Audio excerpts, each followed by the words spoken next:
आदाब नाजरीन, क्या कुलभूषण जाधव हिंदुस्तान वापस आ सकेंगे? ये वो सवाल है जो बैनुल-अक़वामी अदालत इंसाफ की जानिब से 17 जुलाई को दिए गए फैसले के बाद से जहनों में गूंज रहा है।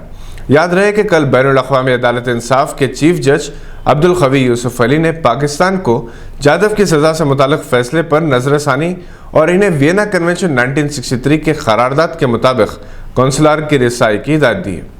कुलभूषण जाधव को 3 मार्च 2016 को मुबैना तौर पर ईरान से बलूचिस्तान में दाखिल होते हुए गिरफ्तार किया गया। इसके खिलाफ जासूसी और तखरीबकारी के इल्ज़ामात थे।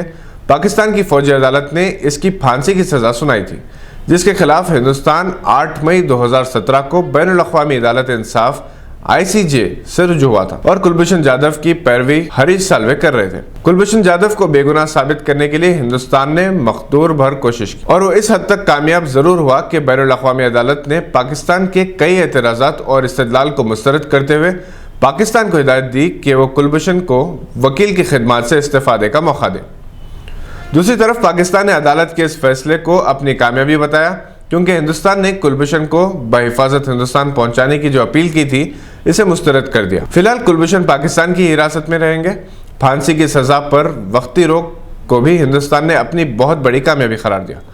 पाकिस्तान के वज़ीर-ए-आज़म इमरान खान ने इस फैसले पर अपने ट्वीट पैगाम के जरिए कहा कि पाकिस्तान कानून के मुताबिक काम करेगा। इन्होंने भी ICJ के फैसले का खैर मकदम किया, जिसने जाधव की रिहाई की दरख्वास्त को मुस्तरद कर दिया।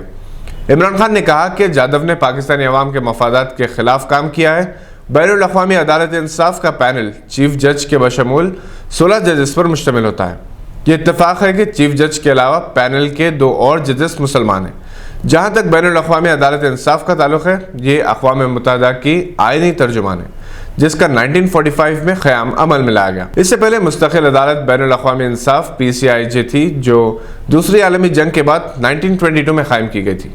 1946 में इसका वजूद ख़त्म कर दिया गया और ICJ ने इसकी जगह ले ली। ये अक़वाम मुत्तहिदा का वाहिद इदारा है जिसका हेडक्वार्टर नीदरलैंड के शहर हेग में चीफ जस्टिस के अलावा 15 जजेस पर मुश्तमिल ICJ के 193 कंट्रीज मेंबर्स हैं।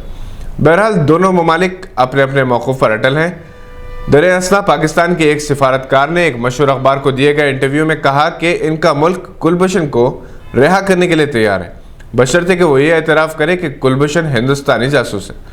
पाकिस्तान की इस पेशकश से उसे उम्मीद है कि हिंद पाक बातचीत के इम्कानात पैदा होंगे। पाकिस्तानी फ़ौज इस हकीकत से वाकिफ़ है कि इसकी माशी हालत हिंदुस्तान के साथ किसी किस्म के फ़ौजी टकराव के मुतामिल नहीं, सिर्फ बातचीत के ज़रिए ही अमन की राहें हमवार हो सकती हैं। समझा जाता है कि हिंदुस्तान और पाकिस्तान के दरमियान जाधव की रिहाई खुफिया सिफारती मामलात के ज़रिए हो सकती है। कहा जाता है कि पाकिस्तान ने 30 अक्टूबर 2017 को अपने मकतूब में कुलभूषण जाधव को हिंदुस्तान को हवाले करने की पेशकश की थी। ताहम हिंदुस्तान बैनुल-अक़वामी अदालत इंसाफ से रुजू हो गया था। अब जो पेशकश की गई है, इससे यही बात ज़ाहिर होती है कि पाकिस्तान ये चाहता है कि हिंदुस्तान यह एतराफ़ करे कि वो अपने जासूस के ज़रिए इसकी सरजमीन पर तखरीबकारी चाहता है। ताहम हिंदुस्तान ने पाकिस्तान की इस पेशकश को मुस्तरद कर दिया और इसे प्रोपेगेंडा की कोशिश करार दिया और ये भी कहा कि इस बात पर यकीन करने की ऐसी कोई वजह नहीं कि जाधव ने कोई जुर्म का इर्तिकाब किया था, जिसके लिए इसके खिलाफ मुकदमा चला जा रहा है। कुलभूषण जाधव मुकदमे का फैसला जो भी हो, बेहतर यही है कि 2 पड़ोसी ममालिक के दरमियान ताल्लुकात खुशगवार हैं। ये थी आज की अहम खबर पर नज़र। देखते रहिए गवाह।